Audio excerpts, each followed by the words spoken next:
neste episódio, diferente todos os dias.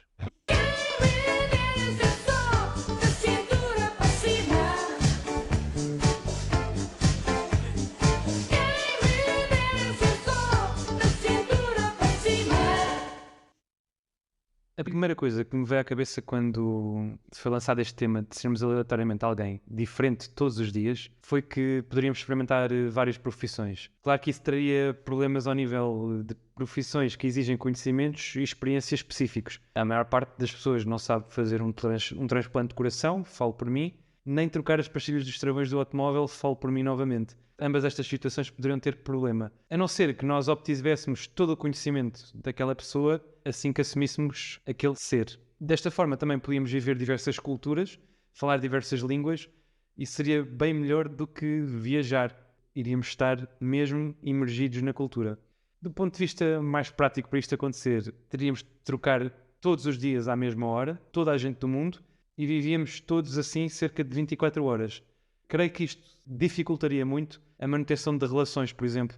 O desejo de manter uma relação poderia também anular a experimentação da nova pessoa, porque podíamos combinar a encontrar-nos todos os dias em determinado ponto de Marrocos e todos os dias viajávamos para lá. Também se alguém se tornasse num bebê, depois não se conseguia deslocar e, portanto, acho que a manutenção das relações faria com que a experiência não fosse esta de experimentação e a morte apenas poderia existir corporalmente e no dia seguinte a consciência aparecia noutro corpo e esse corpo era como se ficasse anulado, porque senão podíamos ter o azar de calhar em alguém que estaria a morrer. No seguimento daquilo que tu dizias, eu também pensei nesta questão das relações, de nós acordarmos num sítio diferente, com um trabalho diferente, rodeado de pessoas diferentes, e não pensei nesta solução de conseguirmos conjugar com as pessoas e deixar combinado do dia anterior ou de outras vivências. E na minha cabeça nós passaríamos a ser seres obrigatoriamente mais sós, porque começaríamos sempre um dia novo com um conjunto de pessoas que não conhecemos e num sítio provavelmente que não conhecemos. E portanto levantaria aqui algumas questões de identidade, de conhecimento pessoal e do próprio conhecimento do que é que se faz, de que idade é que eu tenho neste momento, se eu sou um bebê, o que é que eu sei fazer, que capacidade é que eu tenho para fazer o quê. Haveria aqui uma questão de identidade que poderia ser levantada e que poderia ser difícil de lidar. Por outro lado, seria um conjunto de experiências nova a cada dia, conhecer imensa coisa a cada dia que passa, haveria oportunidade para uma reinvenção pessoal constante.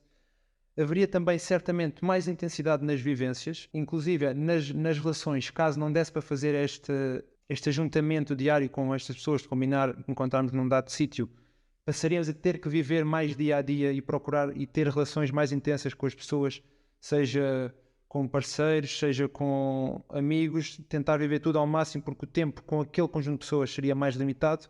Por outro lado, também penso que haveria aqui algum escape à responsabilidade, porque aquilo que tu fazes num dia, depois no outro acordas noutro sítio, então poderias ser tentado a desleixar-te. Imagina que serias um cirurgião, mas amanhã já não cá estás, portanto faltas às cirurgias e no dia seguinte acordas noutro sítio e quem é que te pode ir buscar e responsabilizar-te pelo aquilo que ficaste em falta? Eu penso neste aspecto também e que facilitaria muito a criminalidade.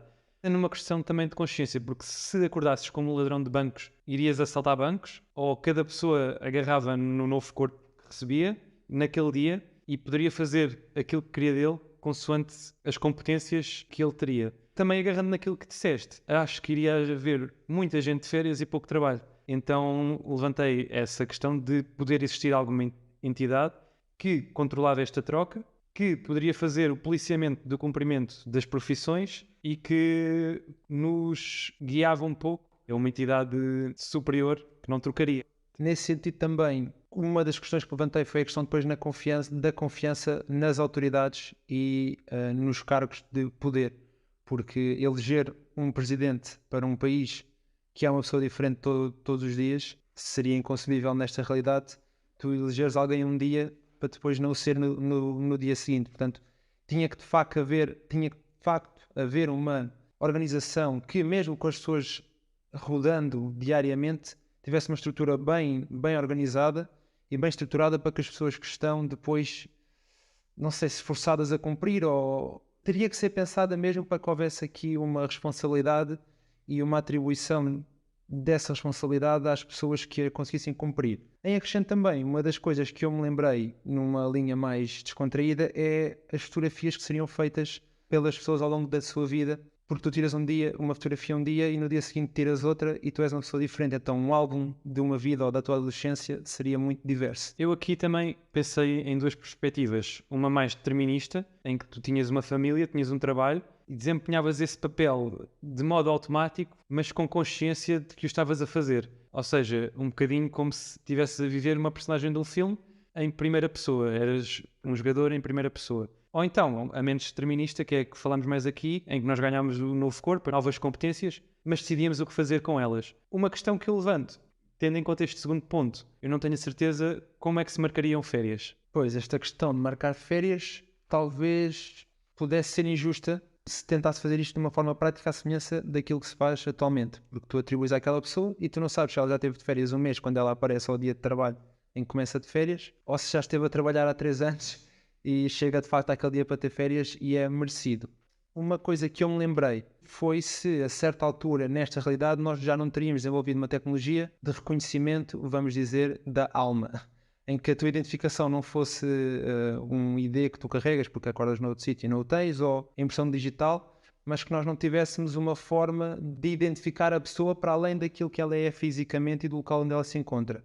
Lembrei-me inclusive disto no seguimento de um filme que vi uma vez, que se chama Eye Origins, que é um cientista que, por questões da sua vida, estuda a íris do olho e chega à conclusão que aquilo é uma identificação da pessoa e que pode ser encontrada noutra pessoa, ou seja, mesmo que aquela pessoa morresse, existiria a identidade da sua alma numa nova pessoa que tivesse nascido. Não seria bem isto, mas fez-me pensar que talvez fosse possível, através de alguma parte do olho, neste caso, do corpo, neste caso da íris, ou de outra forma, de identificar a pessoa por trás do corpo físico que transporta. E isso, para ser feito, lá está, teria de existir essa entidade que pudesse controlar, policiar e tentar regularizar estas trocas. Creio que uma questão importante é que cada pessoa teria de ter consciência da troca, porque senão até poderíamos estar a viver esta situação hoje e não sabermos. Isso de facto é uma excelente questão, porque se nós não tivermos consciência de que isto está a acontecer e ocorrer a tal cenário mais determinista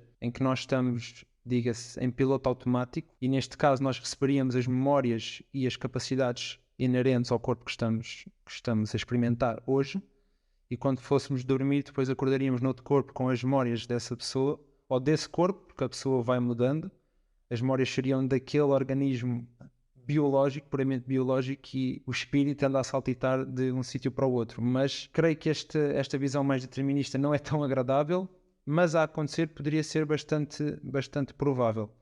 Por outro lado, também tinha pensado que tinha que haver sempre um desenho do universo anterior à ocorrência disto, ou seja, existia um conjunto de vidas desenhadas para ser desempenhadas e depois sim, havendo essas slots, a cada dia seria sorteado para que cada uma ficasse numa diferente. E então esta troca constante teria que ter sempre um ponto determinista, mesmo que depois no dia-a-dia a vivência pudesse ter um livre-arbítrio. E aqui teríamos de assumir sempre a existência da consciência e da alma. Como disse Coco Chanel, para ser insubstituível é preciso ser diferente.